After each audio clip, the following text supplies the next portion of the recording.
We're live. Hello, everybody. Good morning, good afternoon. If you are on the East Coast, I'm here with Krista Brackey-Betu and Matt Thomas, and I am Angie Callan, your host of No More Mondays, is what I always want to say because I just go into podcast mode anytime I'm here. But most of you have kind of heard me spout off, and I wore my human shirt on purpose today because we are talking about how to leverage AI intelligently in your job search, because there are actually ways to do it. We can be enabled humans on purpose, but the slippery slope is, in case you haven't been out there in content land, you got to make sure it's on purpose or it starts to look a little ugly. So for any of you out there watching live, this is an open forum, which is generally the case when I'm around. So throw some stuff in chat if there's anything, burning questions you want to ask. And otherwise, let's get started with this. So I'm going to queue up question for you both. Okay. We're going to start big picture. What have you each seen change in the last year when it comes to AI and job searching? Chris, I'll have you kick it off. I have seen everybody using it. Generic things coming through. I've seen recently an over-reliance on using it for interview prep and people then going in and not remembering what they put together and having really performative bad showing. And I think it's kind of the evolution of going something in the last year that we were all playing with in chat and trying to figure out, to now having real test cases for it, but not really having a good understanding of how to keep your humanness while you're using it. Matt, what do you want to add to that? Yeah, I would agree with that. And I think there's, in the last year or two, there's been more just fear coming up with people I talk to. I got to get past the AI bot. I got to get past the thing.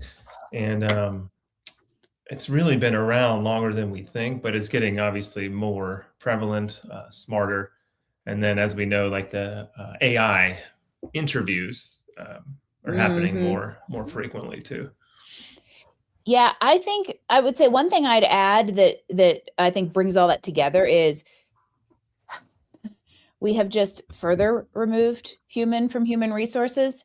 And it's this vicious cycle because, by the way, on the candidate side, we aren't helping anything out because now we see these like AI apply for you stuff. And all that does is put a whole bunch more junk into the pile and create more noise for you to stand out amongst, which then makes the recruiters need to respond to find ways to mitigate the volume, whether that's with questionnaires, whether that's with AI screening, which I do want to talk about here in a second, or, whatever those steps are to try to filter the pack down to something that is humanly manageable. And we also know that the 10-year ago onset of the ATS started this whole trend towards dehumanizing human resources. And I feel like AI is making the camel's back sag, people. And it's at a time when we're in this employer market and the volume. And it's a little bit of a chicken and the egg.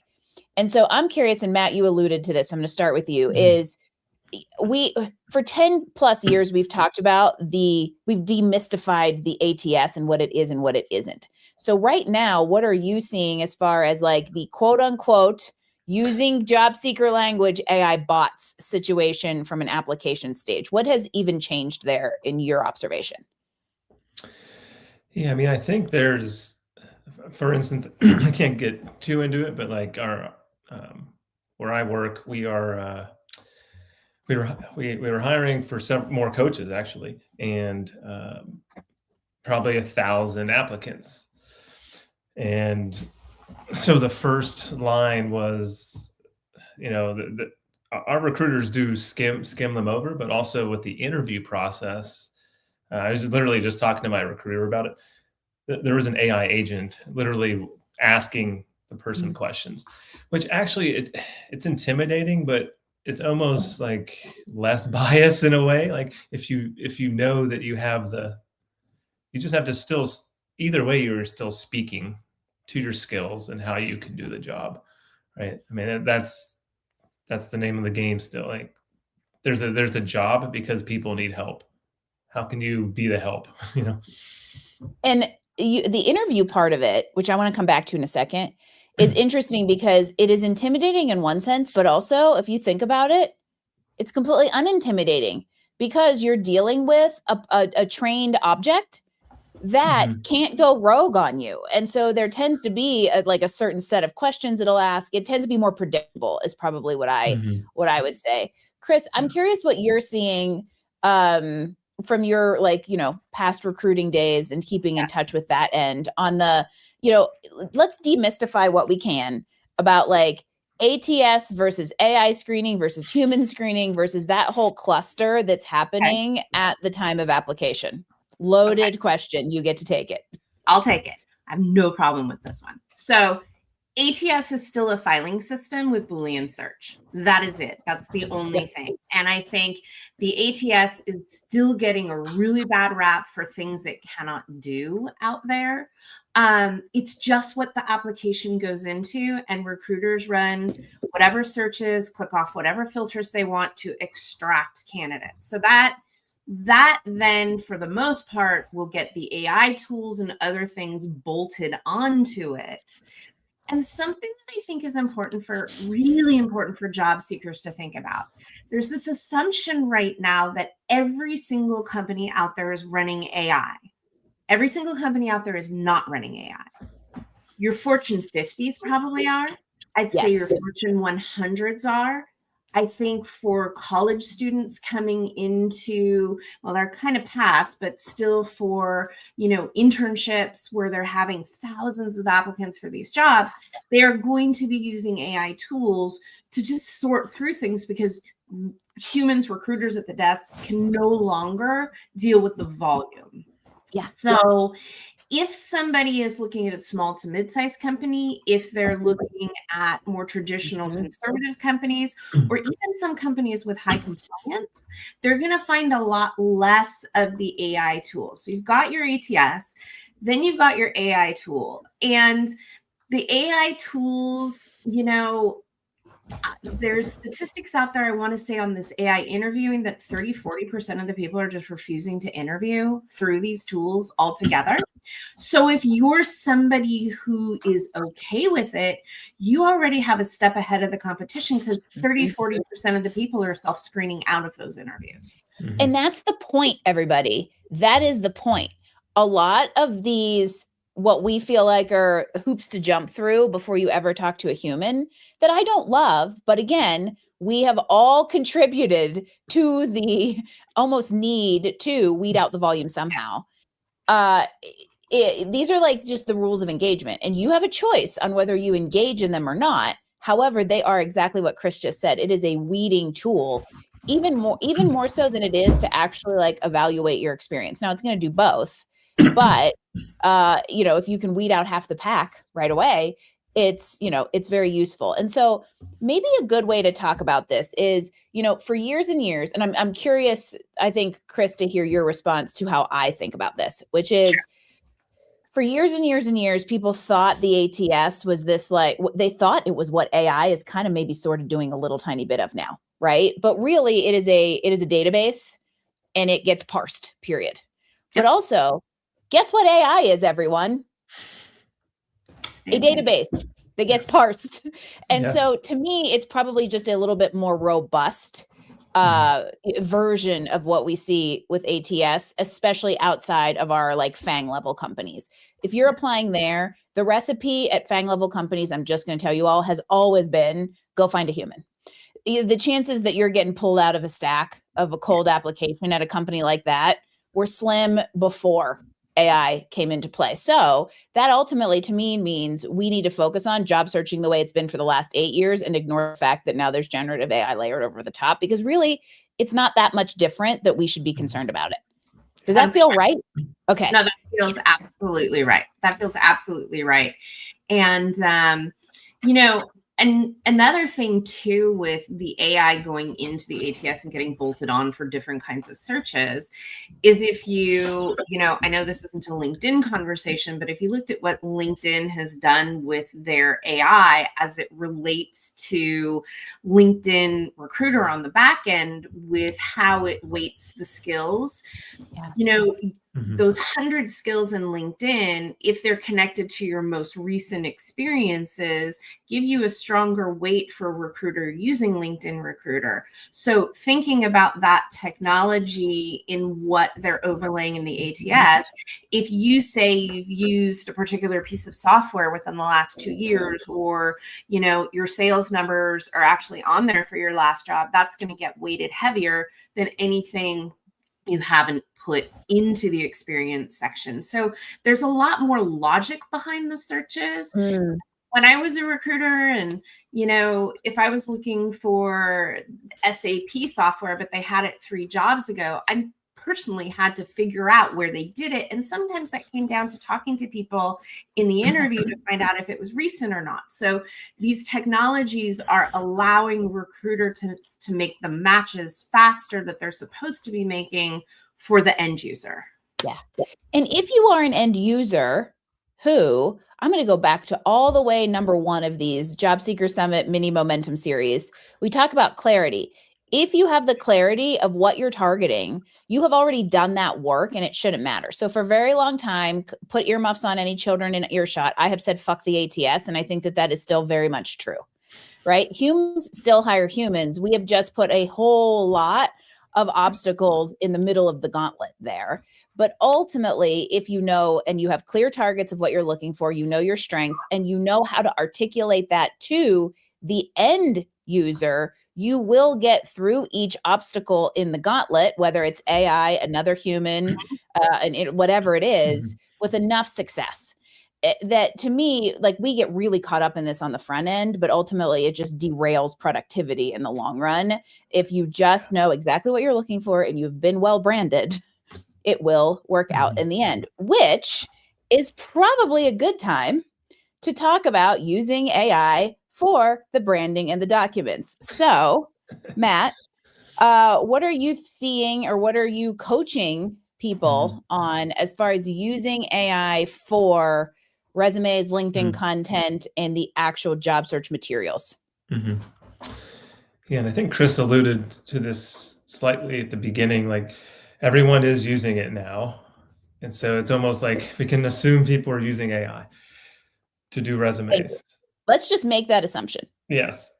Yeah. 100%. So those of us that look at resumes all week, you can start telling when the summary is generic and looks the same. Everyone's languages are starting to look the same, adept at this, proven at this. And so I encourage people, the way I coach and use it is to use it to compare what I have already as a resume to a particular job posting, for instance, and ask for suggestions. Most people are saying, rewrite it for me, right? Which again gets into more generic. So in order to stand out more, especially with your summaries or career highlights, however, the debate of that, whatever's at the top of your resume needs to be impactful and specific to you. So you can use AI to help you. Like, I'll also take a resume and someone's experience and say, hey, out of this resume, what are like the top 6 highlights? Just to help someone think about, hey, what is important? What is specific to me? I don't care that you can, help process and streamline workflows. Give me an example, because everybody can write the same thing. So that's some of it, using it as a comparison tool and like a thought partner, as opposed to writing it all. Now, even with like a job posting, I might say, hey, AI, what are like the 20 competencies from this? Which helps you think as a person, as a job seeker and as a coach, like, okay, hey person, have any of these speak to you? How have you used this in your workplace? And then we incorporate that language as from a human standpoint. Exactly. And Yeah. let's take a step back. I'm an AI nerd. I love AI and I love humans. I Me mean, too. two things can be true, people. Two things can be true. And what Matt brings up is a very good point in the sea of sameness that we're seeing. And so there are and I get mad about some of it because it's trained on stuff we wrote, right? Like I used to use Adeptat in resumes before generative AI, and I've used M dashes in human writing. And now as soon as you have them, you're like, but that's how it's been trained. And so the LLMs are trained to a median type of communication and a median type of language with a very small standard deviation. Now we're getting nerdy and you're talking to a former engineer. And so all output is trained to be within 10 to 20% of that median, which is why it tends to sound very similar. And I'm just going to tell you, we're all becoming more and more conditioned to it as almost normal language. The problem is in a job search, if everybody is just submitting what AI outputs, you're all within 20% of the exact same language. And now a recruiter is looking at the exact same resume and there's no differentiation, which brings me to you, Chris. Something you said to me when we were talking about doing this was that basically our prompts suck. And part of it is because we think about prompts completely the wrong way. So talk to me about your perspective on that. Yeah, absolutely. And I'm going to take it a step back. We're going to go back. This is not a training session, but I'm going to get into it a little bit. It's not a training session. Not a training. It's whatever we want it to be. We're going to do it. Okay. So, and I'm going to speak to ChatGPT and Claude because those are the two that I use the most and know the structures of. Most people are opening a chat, throwing some stuff in there, like a job description, maybe a resume, but there's no background.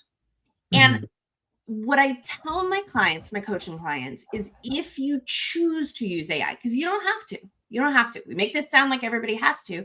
You don't have to use it. You can do this all from scratch. But if you choose to use AI, to use it well, to keep your humanness, you have to make a decision to give it enough of you that it is going to be able to give back your language, your tone, your insight. So if you're using ChatGPT, Chat or Claude, we'll say that, you need a project. You need a project for your job search, for your applications, and every single thing you do should be in that project. And you want to start these projects off, open up, however you like to write, or you can do speech to text, use Word, use Google Docs, whatever. Tell it everything you want it to know about your job search. It can be your hopes and dreams. It can be your goals. It can be your values. It can be, I hated this about my last job. I want this in the next job. Just give it all of the things. Load in a couple of iterations of whatever resumes you have. And if you have any creative writing that you've done or you like to write, give it some writing samples also in there and give it the instructions. Claude does it one way, ChatGPT does it another, and say, I don't want to sound generic. I like to write this way. Make every one of my bullets start with a different action verb. Use a SAR structure for, my bullets. Whatever it is that you like or about, you have to feed that piece before you ever ask it to do anything. Analyze everything in the projects, because what happens is then it gets to know you, everything that you want, and it becomes more individualistic because it's learning from you. But that's a choice you have to make. Do you want to give it all this stuff? Well, and here's the where I want to go. Let's just take it back to 30,000 foot view with something very simple. The word prompt is a complete misnomer that really should have never been applied to the whole situation, because it makes us think that we put a 1 or 2 sentence prompt in there and magically get this amazing output. And that isn't the case. No. So the best way to improve your output is to give it as much context as you possibly can. And the more comfortable you are with that context, the better that the output you have. And I mean, one of the things that I talk to AI like it's a person, which might disturb some of you. However, from the get-go, it has given me great stuff back. And I was like, why am I getting such great stuff back? And it's because I just sit there and I just ramble at it. And so it not only picks up on lots of little bits it can potentially connect, but it's picking up on my language. Yes. One of the best things you can do is voice to text it in it. You can actually talk to it, but I love the voice to text because it just starts to train the language. So I love that you took this way back, and the best thing that you can do, no matter if it's job search, business strategy, thought partnership, whatever, is give context. And projects are a great way to bulk context, right? A lot of people don't use those. I'm consistently surprised by how few people are not using that just simple level. And so maybe that's like a good way to step up and just feed it tons of stuff. The more it knows, the better that you're going to get out. And with a resume, one thing you may want to say, I love what Matt said about the fact that like use it to parse stuff, because that's what it does really well, right? Use it to parse keywords in a job description, to tease out what it thinks the highest skills are as a way for you to trigger your human stories. But you can also force ChatGPT and Claude to ask you questions before it outputs. Claude is better at this than ChatGPT. ChatGPT just loves to be like, here is your 7-page answer to the thing that has 12 things we need to think about in between, but it just keeps outputting them. Claude's a little more intelligent in that regard. So you could also kind of test this stuff out. Because, and I love that, because I was actually, you answered like 3 things I wanted to ask you, Chris, which is fun, which is good, right? Which is, how do we keep our voice in here? What information should we be giving it in order to get good output? And then now what I want to do is take all of that and say, exactly, like, I love to get really nuanced in these sessions. That's why we're deep diving. Once you've established good output, how exactly, and Matt, I might ask you this question because you see this really frequently from a resume perspective. How do you integrate the AI output with the human stuff? Or how do you make sure you're not in that little tiny margin of standard deviation as you leverage that kind of output? So where exactly does this stuff belong in your application materials? Yeah, I mean, part of it helps with conversations with a learner or a client to ask them questions after we might have some output. Okay, so you're saying you did, you led a team of people. Tell me more about that, and we can get deeper into, I guess you can ask AI that too, but as human to human, we have similar experiences. AI will give you information, but it doesn't think like us yet. Not for a while. It has its own way of thinking, but human to human has that empathy that I can understand what it is to lead a bunch of people that have different personalities. So conversations are important, I think, to help streamline into bullet points for your resume, into your summary. And then if we go to LinkedIn, into your headline, which is important, people see the first 3 to 5 words if they don't open your page. So and then like your top skills and your about section, like what story are we painting here? What picture do we want people to see? Yeah. Yeah. And that's, so in case you didn't notice, there was a very small commercial for us in there. You can't remove humans for the process, because I'll say this, and you guys can yell at me if you don't like this. AI can write an okay resume. It can write a better resume than a non-resume writing professional can write for themselves without it. That is true. But it's only going to get you to a point. And that's where you'll fall into the repetitiveness of everyone else who's doing the same, and not be able to kind of take it over the finish line to where the human value proposition has been kind of moved into it. And that and all of that is also assuming you have good clarity, and you've been able to ask yourself good questions, which AI can't do, and a human is still needed. And so I tend to be pretty like just open about that fact, is it's like, it's better than nothing, but it's not a complete replacement, especially because this career narrative really needs the human lens and the human connection. Let's have 5 minutes of fun. What are things that are clearly, this came straight out of AI? Matt, you start. What's a trigger that you're like, oh, that's AI? Well, I mean, I think you kind of said it. Yeah, I mean, you mentioned the M dashes. I mentioned some of like the more of the buzzwords that we all used to use: adept, proven track record, Deeply experience. experienced, deep Yeah. experience in the word deep. Mhm. Maybe passionate. Yeah, I don't know. Chris, what do you see? Yeah. At the intersection of. Stop it. Also quietly. Quietly. Oh, mine loves quietly. Quietly. I take it out every single time. Quietly. What else do I see? There's just a cadence to it, even in the bullet points, or the bullets under the experience, where how it kind of groups things together, always in threes, always kind of strangely. If you tell it not to use end dashes, then suddenly you have 1,000 colons. I'm like, what are you doing? Stop it. And you can, if you can tell it, you're allowed 1 end dash in this whole thing. And it will still give you 5. No, mine doesn't anymore. I've yelled at it. Oh, yours is smarter than mine. Mine still loves end dashes. Yeah, but what else?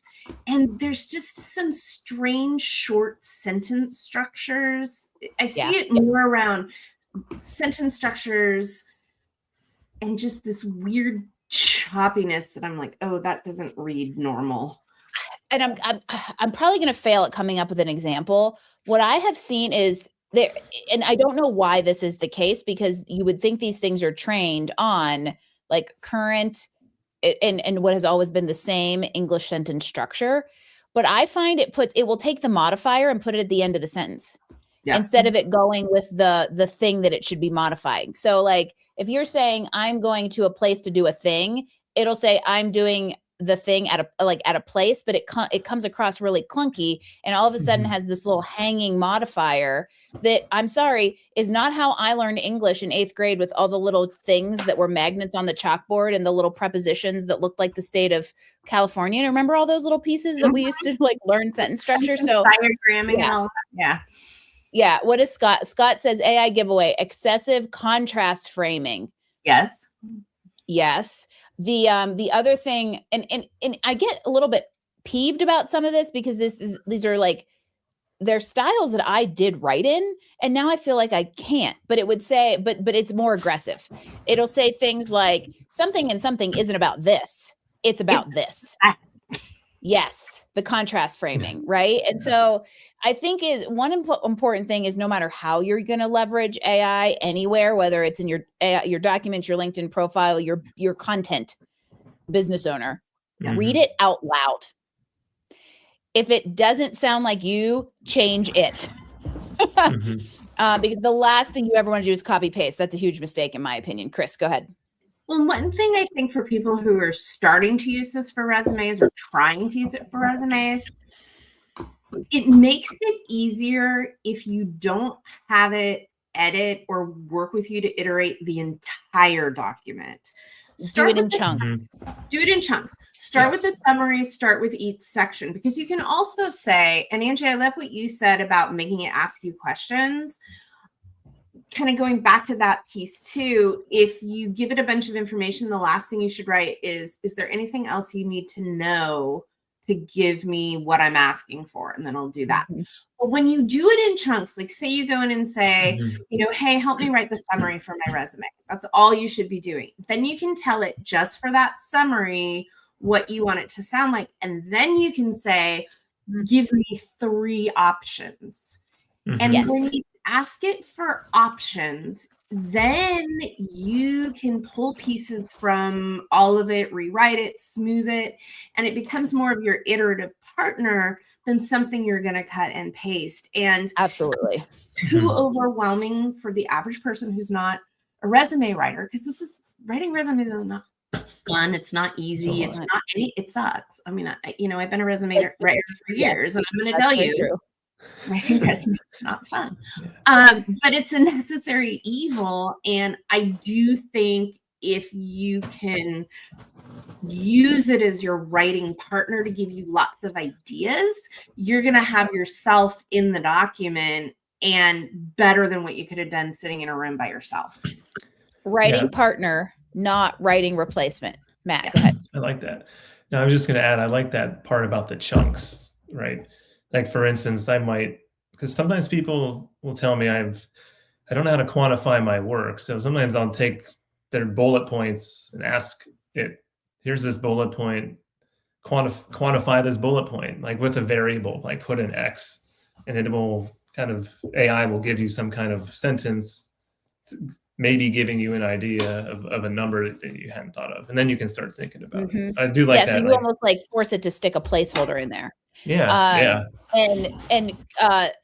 Chris is right, where like you can force it to operate in sections, especially ChatGPT. You really, really have to keep guardrails on it because it just wants to keep outputting the entire thing over and over and over again. And you can just tell it, I will want to go one step at a time. Do not move to the next section of my resume until I say that I'm ready. You might have to tell it that 2 or 3 times in the course of the whole project, but you can put guardrails on it and you will get better output. And then you have that thought partner, not that replacement so much.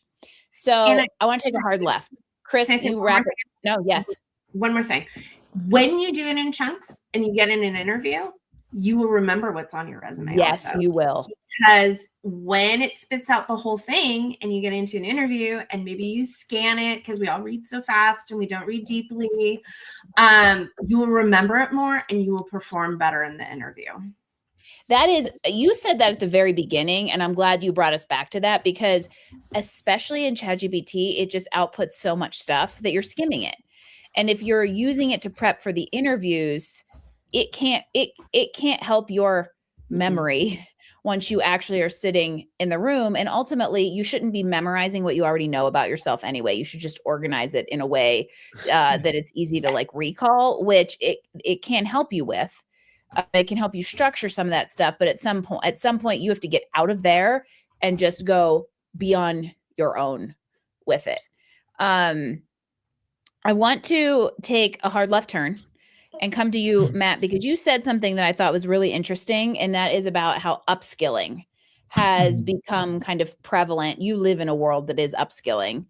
It's become more prevalent and more desired now that we're seeing AI on the scenes.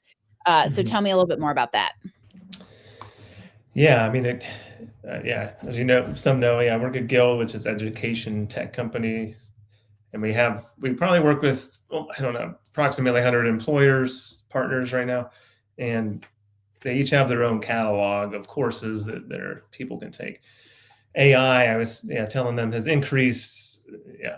I've been here for 4+ years now. It's increased in the hundreds of percentile of enrollments of like AI in how to use AI coursework, right? So like building AI skills. Yeah, building AI skills, taking certificate programs or graduate certificates, because it's obviously employers now are trying to. Everyone's trying to figure it out. I think. Yeah. They're trying to use it because that's what we need to do or something. No one has it figured out yet, but everyone's trying to use it, and so I think that helps for those looking for jobs, but also, whether you're looking for a job or in a job, yes, you need to be continuing to not just taking a course, but using it in your job. How can you work on a project? How can you dabble with it? You have to have some essentially entrepreneurial learning here to be like, okay, how can AI, and now we're getting more into agents, right? Not just prompting, but agents that can do stuff behind the scenes. Back to my language. Yeah. So AI skilling in our world has increased significantly. And we need to keep, there are those concerns, like there's environmental concerns, there's ethical concerns people have out there, which are real concerns, but it's probably not going away. So it's not going away, people. How can we embrace it? So you stay with the curve. Also, let me know if I'm rambling here, but this is passionate. The people talk about jobs being taken, right? More entry level jobs and white collar jobs now. I mean, honestly, doctors or robots are doing surgeries. It's just. And guess what? Guess what, everybody? They were in the 70s. So yeah, it's not new. This has existed in very small ways we didn't see as consumers for years and years and years and years. It's just the difference is now the capabilities are widespread availability. Yeah.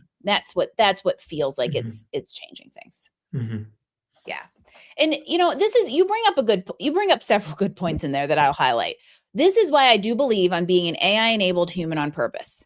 Unless you are less than 5 years away from retirement, and Chris will give me a friendly amendment on this because we were sounding off about it the other day. Unless you're on the brink of retirement, you cannot ignore AI because it is here to stay. Now, that said, I also believe that we are fortunate or unfortunate or a little bit of both living in the crosshairs that is the AI gold rush, because it is available to everyone now and everyone wants to use it everywhere, all the time, everything all at once.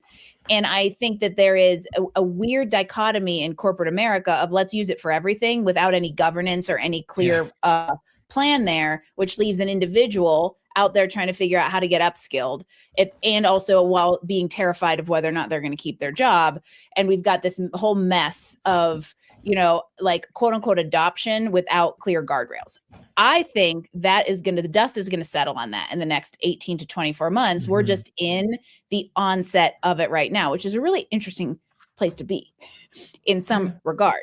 However, what Matt brings up, I think, is a really great point, is that AI is here to stay.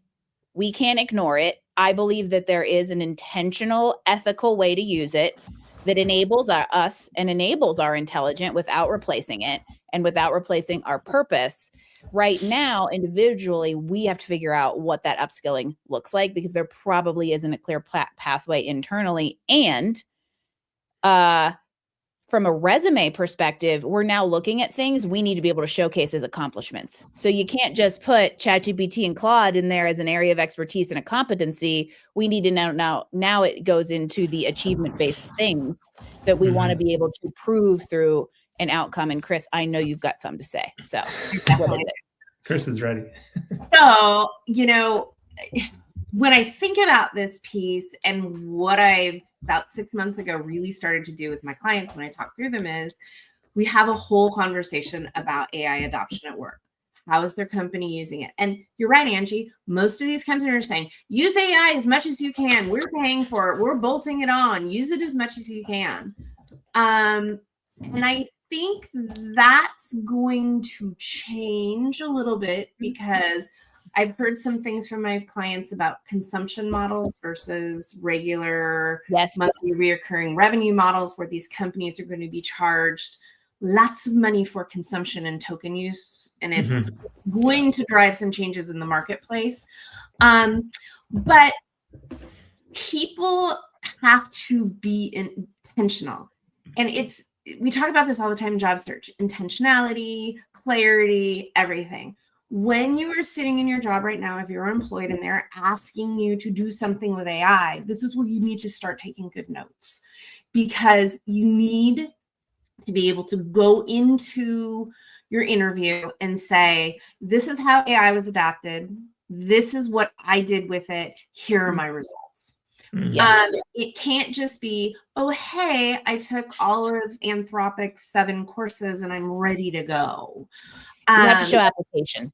There has to be you need to start building these personal case studies for it. And if you haven't had the opportunity to do that, it is okay to say, my company was not an adopter of it. This is what intrigues me about it. And this is what I've done to ready myself for it. But it is the Wild West. And I also think it's not just the Wild West with how individuals are using it. It's all these companies go to market strategies with all these little things that these organizations can buy. And I will age myself here. I haven't been through one .com uprising. I was working in San Francisco recruiting at the beginning of all of them. And this very much reminds me of that, where SaaS came to the forefront. People got back when I started recruiting accounting and finance people, you had 30 people sitting in a Fortune 100 company processing AP invoices. I think you're hard pressed to find one person there today, but you have a lot more data analytics and all of these other things. So how it's going to evolve, I think, is interesting, but we are in a period where there's hype and volume and companies and products, and there's a lot of companies that don't exist anymore from those .coms because others came into the market and became the cornerstones. Okay, so now you have gotten me exactly to where I wanted. I think we should go. This was not part of the plan, but I actually think it's really needed. And Matt alluded to it, and Chris took us a little further. And that is that there are, I would say, the majority of people out there do fear AI and what it's going to do to their jobs. If you look at the statistics on AI adoption from an individual perspective, it's actually very low. We have not even gotten to a quarter of the population using generative AI. So that's also a problem from a skill perspective. But I want to talk to everybody about what you feel like. How do you coach clients when they say AI is going to take my job, or I'm afraid AI is going to take my job, or maybe even more importantly, what do I do to make sure AI doesn't take my job? Matt, I'm going to start with you because at Guild, you guys are serving a population that is like a lot of skilled types of professionals. And I'm wondering what that conversation is there. So kick us off. What is your response to that fear? Yeah, I mean, it's certainly real. And I talked to a variety of people from all levels. So it's kind of an interesting perspective. Some of what we talked about now is because some of the people I talk to, right, they think, okay, I took this, I'm upskilling, I took the certificate, like that should be good, right? And I'm like, that is one that checks one box, right? Learning, but we've said this already. How are you using it? How are you using it on your job? What are opportunities for you to access that? Shadowing, volunteering. I get it. It's I tell people to do a lot of stuff that's hard because folks I talk to do have jobs, families, like a lot of people, right? And when are they going to do this? So I'm like, try to do it on your job. For instance, I'm a coach. I talk to people. And it's like, where does AI fit in? And I joined our AI champions group at the company as a way to get access and to learn.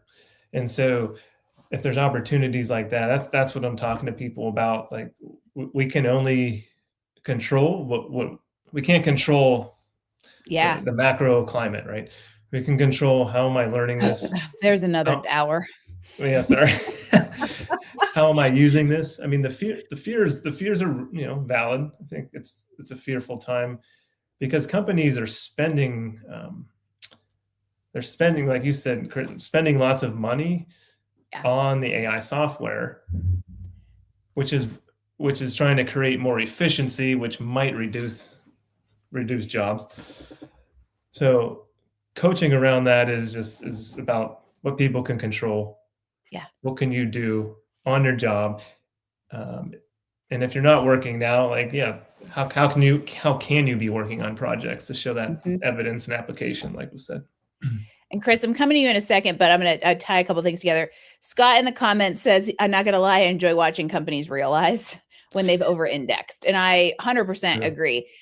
There were actually about 9 months ago, maybe close to a year ago, there were some reports out there where companies like Klarna and Taco Bell had just broad scoped rolled out AI. And you got to think about that was a year ago. And how much more have things advanced since then? So they were like way early over adopters, and BroadScope rolled it out to replace customer service and realized how many issues it was causing. And so they had to unroll it out. And I'm working with a software engineer right now who is essentially being forced to use Copilot for all of his coding. And I will tell you, it takes him twice as much time to go in there and deal with an instance of Copilot that was rolled out on a foundation that was not set up with appropriate consistent metadata and appropriate consistent taxonomies to have it work. So he's probably spending twice as much time dealing with prompting Copilot versus what he could just do on his own. And that's the kind of stuff that, like, at some point somebody's going to wake up. But I'm also sitting here thinking at some time we're going to know what that happy medium is, and we're eventually going to see where the displacement is. And this is where that fear piece comes back. And Chris, I want to hear what you have to think about this in people fearing being replaced versus how do we keep up enough to not be displaced or not be replaced, but be on the right side of the displaced. So what's your thoughts on all this? So my thoughts on this, and I've had a lot of conversations with my clients recently about it. I tend to dig into, okay, let's kind of park the fear over here and walk me through what's happening at your organization. Mhm. What are you seeing? How are they implementing it? How close can you get to it? Where are you seeing it's working, right? And when we spend a good chunk of time kind of calmly going through that, some realize that, yes, in fact, they're in a vulnerable situation. And others are like, oh, this is more of what I'm reading than what is actually here Mhm. for me. Mhm. And I think as coaches, we need to help people walk through what's real and what's LinkedIn fear mongering for likes and Yes. all of these things and this hype. And if companies want to spend this much money to adopt AI, you're going to have layoffs because they only have so much money. So they're taking their headcount, they're taking their payroll, and they're putting it into AI. But they're going to have to bring people back eventually because it Yes. has to be monitored. And the people Yes. who understand putting guardrails on the AI, who get into how it works, who get into this is good for the client, this is good for the company, and understand the downstream ramifications of how they're applying it in the operation, and are able to come forward and say, hey, love it for this, but maybe we want to watch it here and get known for that, will probably be able to, they may not be able to completely miss a layoff, but they will be closer and have much better, input in their next round of interviews as the adoption continues. And that is where we get into there are reports out there that suggest there will be more jobs created by AI than taken by AI. The problem is they're different. Same, Chris, I'm so glad you brought up like the dot-com boom and the Great Recession, because essentially this is history repeating itself, which we all know it does every 20 to 30 years. And the conditions right now are a lot like the transition into the digital age. Now we're just seeing the transition into the AI age. And like you mentioned, there used to be 30 people sitting in there doing AP.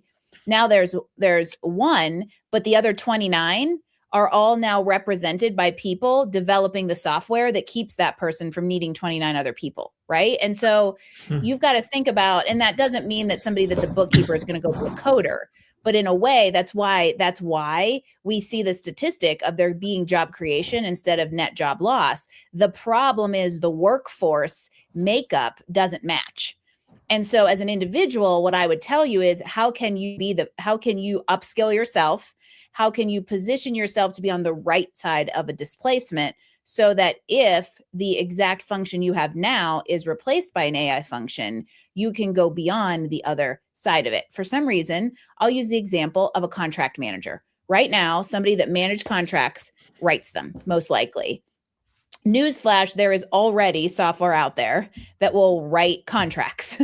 And so if you know how to manage that software, QA, QC what it outputs, you will be on the right side of the displacement. That's a super, super simple example of somewhere where you can't fear the software that enables the automation. You be the person that runs it instead of the manual end of it, right? And these are the things that we're all talking about with people. And I believe that we're going to move into a period of substantial career shifts, pivots, and changes coming up because of this. And the best thing you all can do out there is be an AI-enabled human on purpose who's one step ahead of all of these things. So if you're not already talking to Matt, Chris, or I, call us. Yeah. Well, if you want an assessment of how AI proof am I, that just gave me an idea. You should be talking to a human coach who understands the market and has the ability to, while we're not perfect, foresee what is coming down the pipe and how to position you on the right end of it. Chris, go for it. Well, and I want to go back to what Matt said too about how to upskill at work. I think, as you were talking, we're kind of talking through how these companies are adopting, get on the implementation teams, raise your hand for projects, get as close to the infrastructure on this stuff as you can, and also adoption in your own company, the policies and procedures around it, anywhere you can get close enough to that to be able to continue to use it at your organization or use it as a springboard to get into another organization, that's going to be some of the best ways you can future-proof yourself. You know, if that's something you're interested in doing. The last thing that you want to do is stick your head in the sand and pretend like it doesn't exist, because that's a fast track to being replaced. However, if you're an AI-enabled human on purpose, you can ride the wave and be on the right side of the displace if that applies to your industry. The thing is, don't wait. And if you're out there job searching, it's a great way to start dabbling and thoughtfully leveraging AI to enable the job search, not replace the human in it, to just get kind of used to these things. So how about we end on a lighter note after we just helped address everyone's fears, or maybe create more. We're gonna do a little lightning round. All right. So Chris, I'll start with you. Fill in the blank. AI is great for blank, but terrible for blank. AI is great for ideation, terrible for facts. Oh, that's good. Oh, I have a thought on that in a minute. But Matt, you go next. AI is great for blank, but terrible for what? Oh man, this is hard to go second. Lightning round.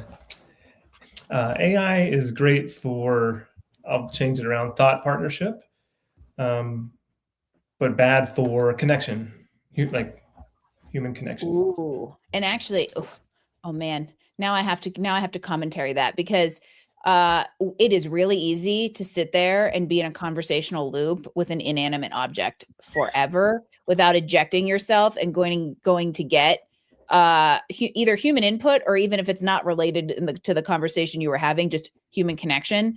Not to derail, but there's actually a loneliness epidemic happening out there in the world, and we are more disconnected than ever, even though there's the illusion of connection, and technology in general started that. And I believe AI is exacerbating it. And so I think we're going to see a gravitation back towards good old human connection, which also brings me to something Chris said, which is I have been seeing that people are seeking that right now, because you can ideate, but you don't know what's true. And so at some point you want the grounding of a professional experience, an experienced professional, to confirm or debunk some of the facts or advice that you're getting from the system. So it's kind of like, the AI conversations can take you so far before you need to connect with a human. So that was good. Ready for the next one? Go. What is one, this is easier. What is one thing you wish every job seeker out there would change after listening to us talk about AI in their job search? So if every job seeker changed one thing about how they use AI today, what would it be? Matt, I'm going to put you on the hot seat first. Yeah, that would be to don't use it to do everything. Just use it strategically and intentionally. That's good. Chris, what about you?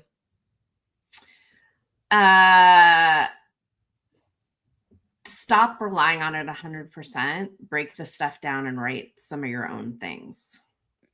And if you're going to write one thing from scratch in your whole job search, and you're going to do a cover letter, write your cover letter from scratch, because that's going to stand out. Yes. Mm-hmm. And now I am resisting the urge to talk about, do you really need a cover letter? We will save that for the next one, y'all.